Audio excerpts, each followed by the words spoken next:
This restaurant-style prime rib roast recipe took years to formulate, says Barbara, the All Recipes member who submitted this recipe.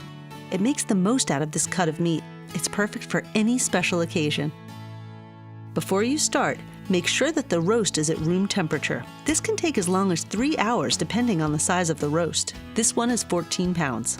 This roast has been separated from the rib bones by the butcher to make carving easier later on, but we are going to tie the ribs back into place for roasting so we get that full bone-in flavor. Preheat the oven to 425 degrees. Line a roasting pan with aluminum foil.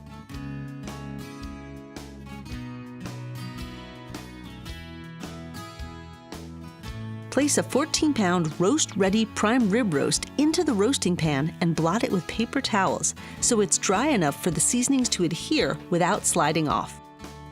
Next, to a small bowl, add 3/4 cup of flour, 2 teaspoons of freshly ground black pepper, 2 teaspoons of salt,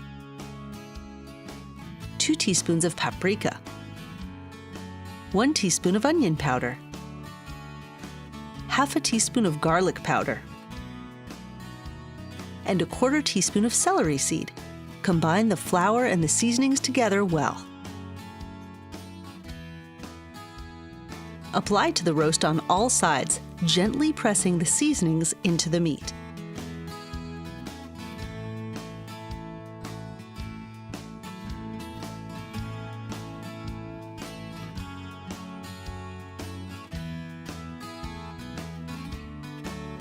Roast the prime rib in the preheated oven until it's cooked to your desired degree of doneness. While the recipe says 20 minutes per pound, many All Recipes members recommend 17 to 18 minutes per pound for medium rare. Use a thermometer. An internal temperature of 120 to 125 degrees for medium rare, 130 to 135 degrees for medium, or 140 to 145 degrees for well done. The temperature will continue to rise a bit while the meat rests. When the roast has reached your desired doneness, transfer it to a cutting board and cover it with aluminum foil.